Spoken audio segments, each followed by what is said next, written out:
Bom, bom dia, boa tarde, boa noite. Nós estamos na nossa mais uma aula e aqui vamos começar a tratar, ou vamos tratar, dos artigos referentes aos crimes do ultraje ao pudor público. Eles estão no 233 e 234. Certamente aqui também poderemos já introduzir e até avançar nos crimes contra a família, que consistem nos crimes de bigamia, induzimento em erro essencial ou ocultação de impedimento, conhecimento prévio de impedimento, simulação de autoridade para o casamento, simulação de casamento. Bom, o delito descrito no 233 consiste em praticar ato obsceno em local público ou aberto ou exposto ao público. Veja, primeiro você tem aqui um elemento normativo cultural. Vocês sabem que os elementos normativos eles podem ser distintos ou divididos entre elemento normativo jurídico, elemento normativo cultural e elemento normativo, alguns dizem vagos, outros dizem por estimativo. O certo é que os elementos normativos jurídicos são aqueles que podem ser compreendidos através do recurso a uma outra norma jurídica. Não há coisa mais difícil do que fazer a distinção entre elemento normativo. Tem, matéria do erro é muito mais difícil, mas enfim, é uma matéria difícil, é uma tarefa difícil fazer a distinção entre elemento normativo jurídico e elemento normativo e elemento em branco. Porque tanto o elemento normativo jurídico quanto o elemento em branco exigem uma norma de complementação. Assim como o elemento cultural também, o elemento normativo cultural também exige uma norma de complementação, o ato obsceno. Só que a norma de complementação não é jurídica, é cultural. Então, o ato obsceno ele só é compreendido, você só consegue dimensionar na medida que você conhece as normas de cultura, as normas não escritas de cultura, de comportamento, em uma determinada, ou posta em um determinado local ou em uma determinada época. Ora, o que é ato obsceno? Numa pequena cidade do interior de Minas, pode não ser ato obsceno em Belo Horizonte. O que é ato obsceno hoje pode não ser amanhã. E o que foi ato obsceno ontem, hoje passa a ser visto com a maior naturalidade. Vamos citar um exemplo hipotético. Se cada um de vocês, imagine que cada um de vocês tenha ido na praia ou na piscina ontem, no domingo ou no sábado. Imagine que você tem uma máquina do tempo que você possa se transportar para Copacabana 1941. O biquíni ou a sunga que você estava usando ontem, se você usasse em Copacabana em 1941, quando entrou em vigor o Código Penal de 1940 e o artigo 233 é datado de 1940, ou seja, a lei não mudou, certamente você seria preso ou presa. E por que aquilo que levaria à prisão em 1941 hoje passa absolutamente desapercebido? Porque as regras de cultura e de comportamento mudaram. Ora, o andar de biquíni em uma praia ou de sunga em uma praia não ofende o pudor público como ofendia em 1941. Por essa razão, o vocábulo, a expressão ato obsceno, ela do ponto de vista linguístico, do ponto de vista literário, não foi alterada. A lei não foi modificada em nada. O sentido que a gente atribui à expressão ato obsceno através do recurso às normas culturais e de comportamento é que foi modificado. Então, vocês reparem, o elemento normativo cultural ele é compreendido na medida em que você busca conhecer as normas de cultura e de comportamento de uma determinada época, de um determinado local. Da mesma forma, o elemento normativo jurídico, você também tem de buscar uma norma para compreendê-lo, uma norma jurídica. Nós vamos ver exemplos de elemento normativo jurídico, como, por exemplo, suprimir ou reduzir tributos por meio de fraude. O tipo penal não é esse, mas a ideia é basicamente essa. O que é tributo?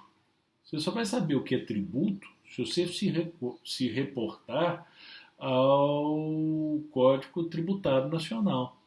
Lá em um dos seus artigos, salvo engano, terceiro, vem dizendo: compreende-se tributo, ou seja, você tem um elemento normativo que é jurídico, por quê? Porque sua explicação ou sua compreensão é vista através, só é permitida se você tem acesso a uma norma jurídica, assim como o ato obsceno, a compreensão do seu sentido só é obtido se você tem acesso a uma norma cultural.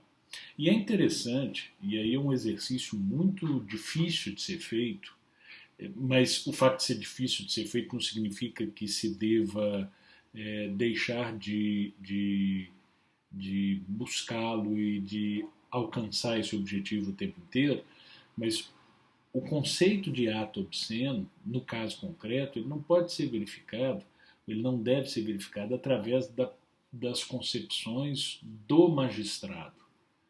Eu sei que separar isso é quase impossível, eu sei disso.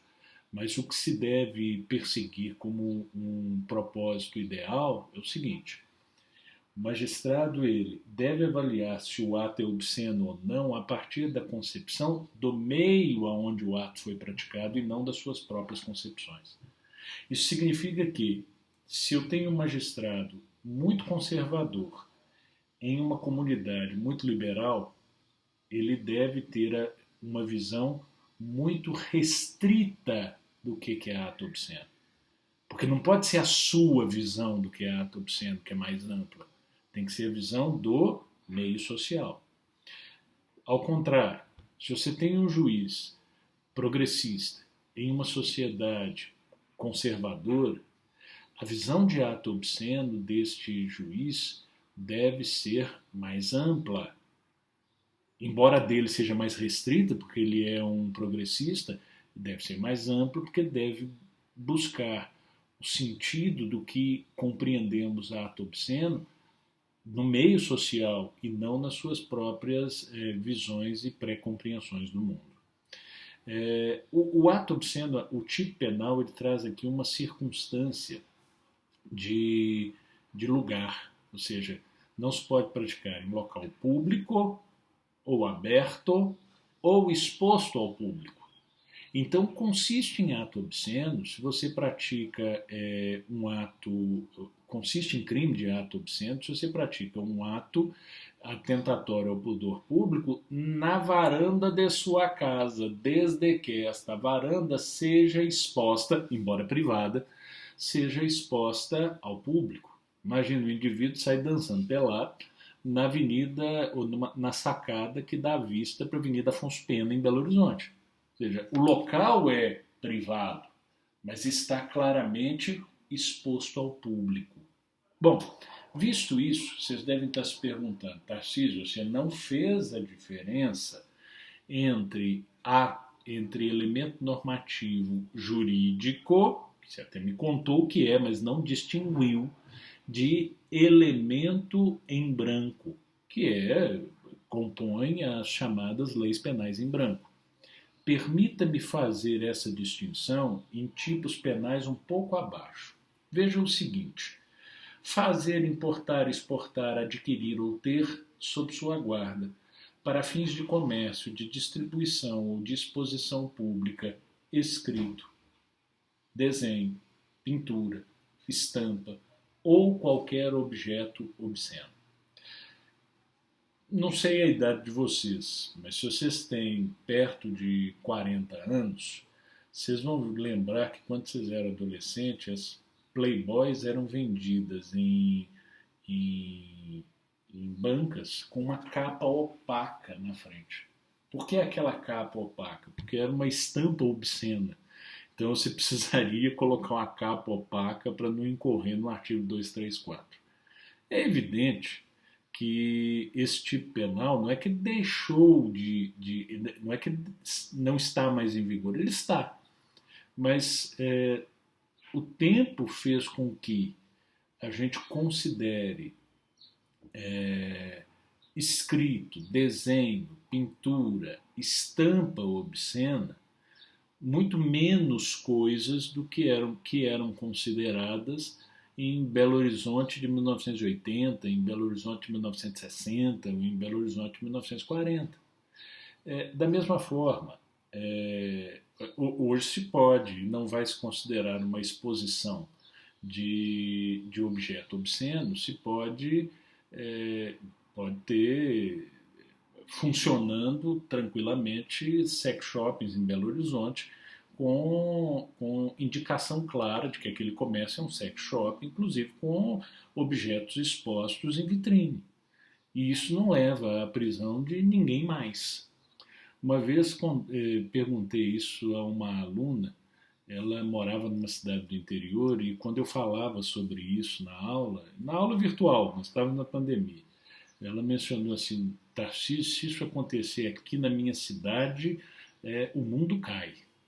Ou seja, em tempos atuais, eu não lembro mais o nome da cidade dela, mas era uma cidade, ela mencionou que era de 5 mil habitantes, e ela falou, olha, se alguém instalar um sex shop na cidade, vai haver protestos, confusões e certamente alguém vai dizer que ali são escritos obscenos ou são objetos obscenos.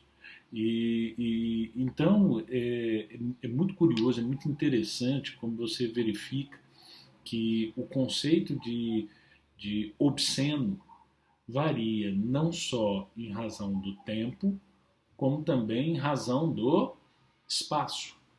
Ora, visto isso, vamos dizer, olha, mas Tarcísio, o que mais nós temos de relevante no 233 e 234? Ora, essa é a estrutura típica.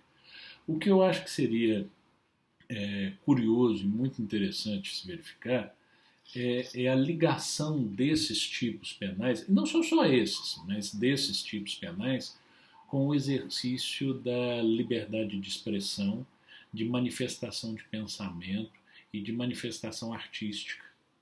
Ora, seria um ato obsceno, uma cena, uma peça de teatro, em que pessoas aparecem nuas nessa cena de teatro? Ora, não. É claro que vai depender do local e de qual cena que está sendo realizada. Né? Você tem uma cena de teatro, está lá claramente indicado que a peça ou tem cenas de sexo. E as pessoas que lá adentram estão claramente cientes disso. Não pode lá entrar e depois dizer, oh meu Deus, como eu fiquei ofendido ou ofendida com o meu pudor, eu fui ultrajado. Não, você sabia que o conteúdo era e lá entrou. Agora, você pode fazer uma cena de sexo explícito num jardim de infância? Não. Então, essa verificação, esse confronto do 233 com a liberdade de manifestação artística é uma matéria extremamente interessante, extremamente complexa e que merece nossa reflexão. Há um tempo atrás, ganhou o noticiário uma exposição no Museu de Artes de São Paulo, se não me falha a memória, em que o indivíduo fazia performance completamente nu e que lá dentro entrou uma criança que chegou a tocar nesse indivíduo. Existiu ali algum crime? Eu não tenho pretensão de dar palavras finais de nada, mas eu não vi crime ali.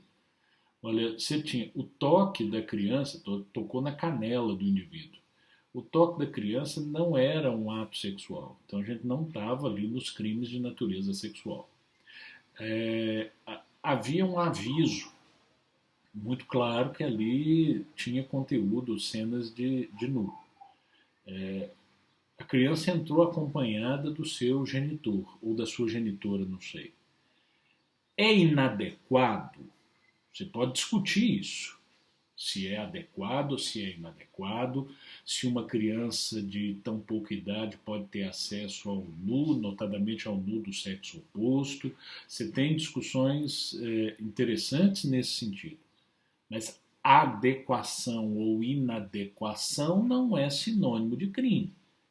Ora, eu tenho ali claramente um exercício regular, na minha visão, do direito à livre manifestação artística. Você pode não gostar da peça, você pode não entendê-la, você pode entender e não reconhecer valor, não importa. A arte foi feita para isso mesmo. Você não tem unanimidade em nada e também não vai ter unanimidade na manifestação artística. A questão é, extrapolou os limites do exercício regular, e a questão é regular de direito? A mim me parece que não. Então não vi crime qualquer naquilo. Bom, vocês reparem então que nós podemos começar a verificar os crimes contra a família. O 235 consiste no crime de bigamia. Veja só, contrair alguém sendo casado, novo casamento, reclusão de 2 a 6 anos. Ora, você já teria crimes de falso se esse crime não existisse. Porque quando você vai se casar, você dá declaração de que não é casado, e, enfim. Você já teria falsidades, falsidade ideológica no meio desse caminho. Mas, aqui eu tenho um crime específico. Então, se eu efetivamente me caso, já sendo casado, eu cometo esse crime. O problema é, eu posso estender esse conceito casamento também para quem mantém uma união estável? Você pode firmar uma união estável, inclusive registrar essa união estável. Vamos imaginar que você registre uma união estável e o registro dessa união estável seja realizado, seja posto de forma bastante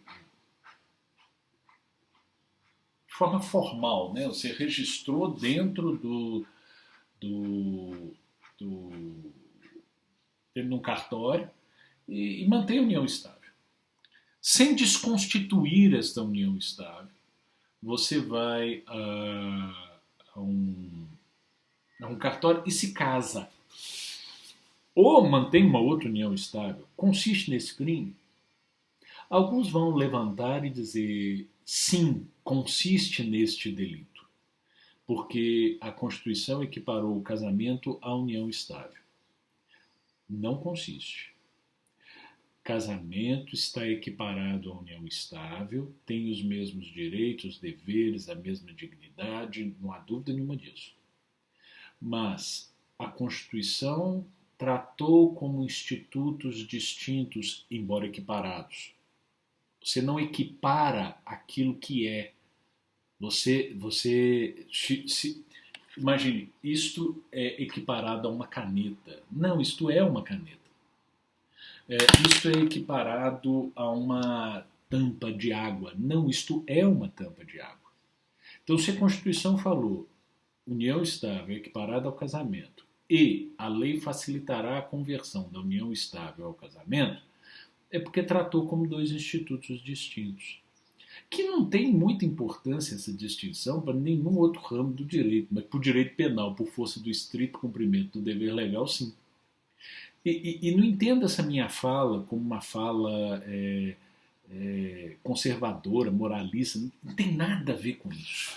O que eu estou querendo dizer, o que eu estou querendo falar com vocês é o seguinte: tem os mesmos direitos, tem os mesmos deveres, tem a mesma dignidade, ninguém duvida disso, isso não está sendo colocado em discussão. Só que os termos foram tratados como equiparados e não como idênticos. No Código Civil, você tem uma regulamentação lá, fala-se companheiro para tratar de união estável, fala-se cônjuge para tratar de casamento. Ou seja, então, se são institutos distintos, equiparados, distintos, quando a lei fala novo casamento, eu vou entender só o casamento civil. Eu não vou estender isso à união estável. Por conta de quê? Por conta do princípio da estrita e absoluta legalidade em matéria penal. A mesma Constituição que equiparou a união estável ao casamento e o fez muito bem feito, também disse, no seu artigo 5º, inciso 39, que não há lei, não há crime sem lei anterior que o defina, nem pena sem expressa combinação legal. Então, deveria, se quisesse estender a bigamia também à união estável, deveria se falar expressamente contrair alguém sendo casado ou estando em união estável, novo casamento, nova união estável. Porque, do contrário, o artigo 235 fica restrito somente ao casamento. Tarcísio, você acha isso certo? Não. Tarcísio, você acha que a lei deveria contemplar também a união estável? Por coerência, sim. Só que não contemplou. Então, como nós não podemos criar lei ou criar crime por interpretação, nós não podemos estender os limites da lei penal, e casamento é um elemento normativo jurídico, então fica ela restrita somente ao casamento. Aquele que, não sendo casado, contrai casamento com pessoa casada, conhecendo essa circunstância, é punido com reclusão de 1 a 3 anos. Ou seja, uma especificação. Aí não está tratando do casado, está tratando daquele que se casa com o casado, se ele conhece, por óbvio, porque senão a conduta seria, não haveria tipicidade subjetiva. Se ele conhece a condição, então ele vai responder pelo parágrafo 1º. Anulado por qualquer motivo o casamento anterior, ou por qualquer motivo, o primeiro casamento, né, ou outro, por outro motivo que não a bigamia, por óbvio, considera-se inexistente o crime. Então vamos imaginar que no primeiro casamento o autor casou-se com sua sogra. Você sabe que o vínculo de sogra e sogro não se desfaz com o término do casamento. E você não pode casar com sogra e sogro. Isso é uma hipótese de impedimento para o casamento. O casamento é nulo. Casou. Sendo casado com sua sogra, você vai lá e casa com a terceira. Esse primeiro casamento é anulado.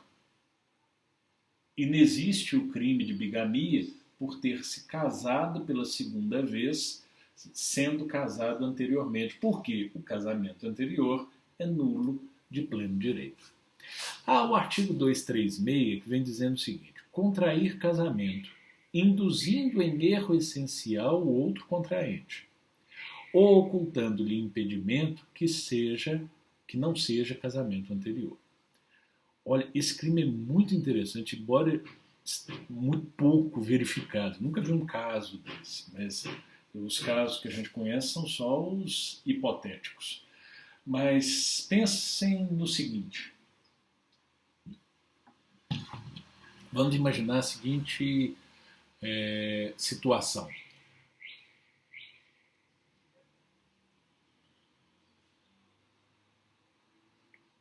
Um indivíduo se casa com uma mulher e ela não relata para ele que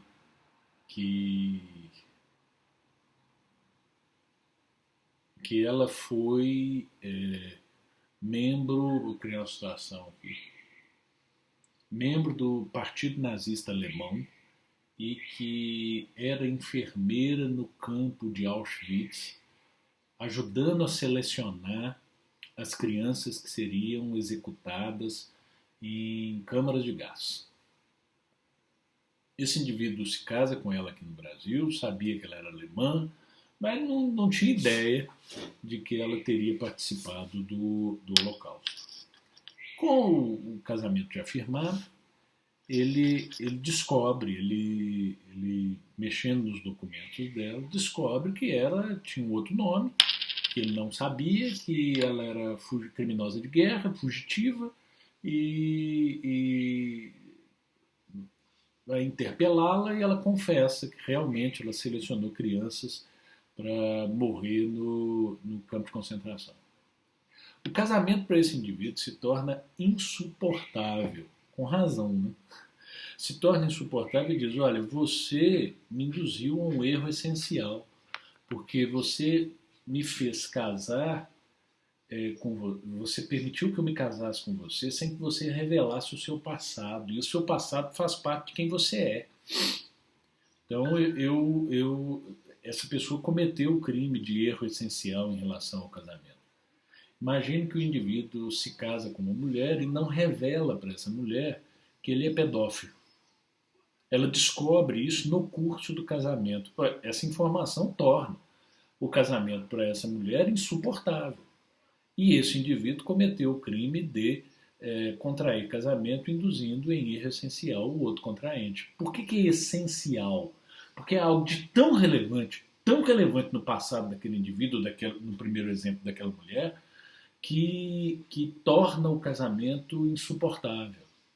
Não é que você tem que revelar tudo quando você vai se casar, não. Vai dizer lá, sua mulher descobre no curso do casamento que você não tem toda a mobilidade no dedo mindinho. Isso é um fato irrelevante. Isso não tem relevo nenhum para o casamento. Descobre no curso do casamento que você ronca. E você ocultou essa informação no momento em que se casou. Você não devia ter ocultado isso, mas também não é um erro essencial em relação ao casamento. Agora, que você fez parte do Partido Nazista e que auxiliou o extermínio de crianças em campo de concentração, isso é uma informação fundamental para quem quer manter um vínculo tão próximo, ou uma união tão próxima como é o casamento.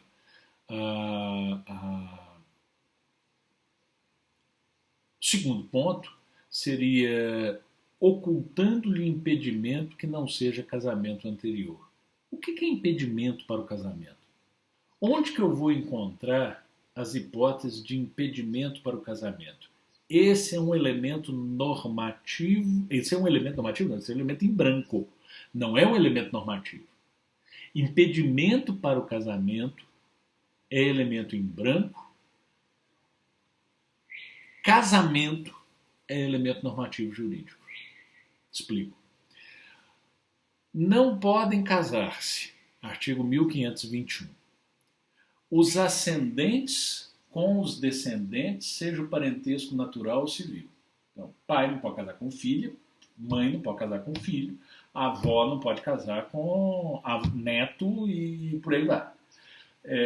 Os afins na linha reta, os adotantes com quem foi cônjuge do adotado e o adotado com quem foi o adotante, os irmãos unilaterais ou bilaterais e demais colaterais até o terceiro grau, o adotado com o filho adotante, as pessoas casadas, o cônjuge sobrevivente com o condenado por homicídio ou tentativa de homicídio do seu consorte.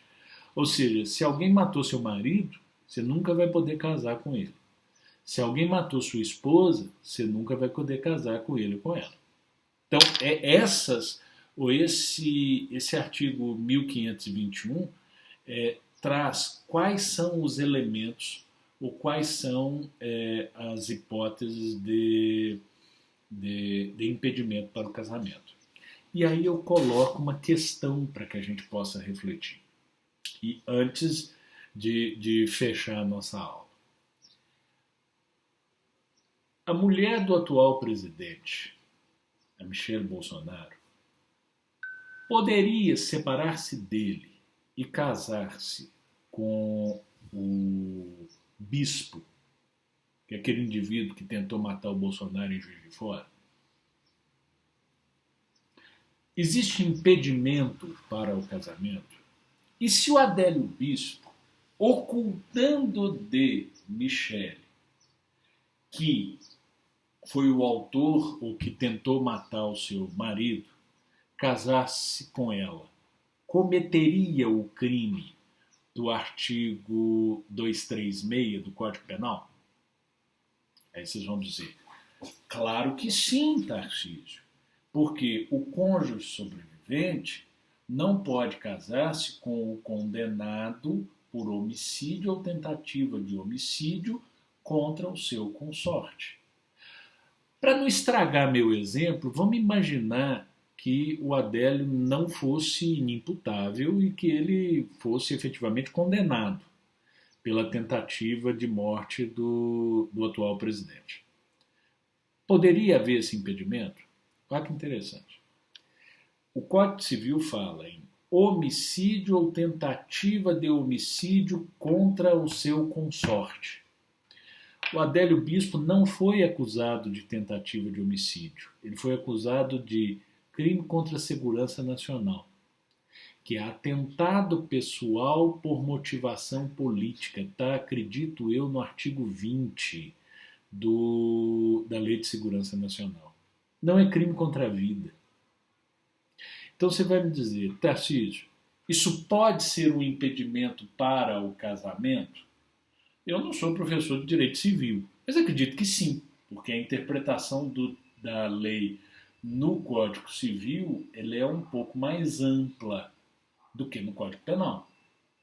Agora, esse elemento, esse dispositivo, essa hipótese de impedimento, quando trazida para o direito penal, para informar a lei penal em branco, 236, impedimento para o casamento é elemento em branco, ele pode ser interpretado de forma ampla ou deve ser interpretado de forma restrita, contemplando somente os crimes dolosos contra a vida, excluindo, portanto, o crime contra a segurança nacional.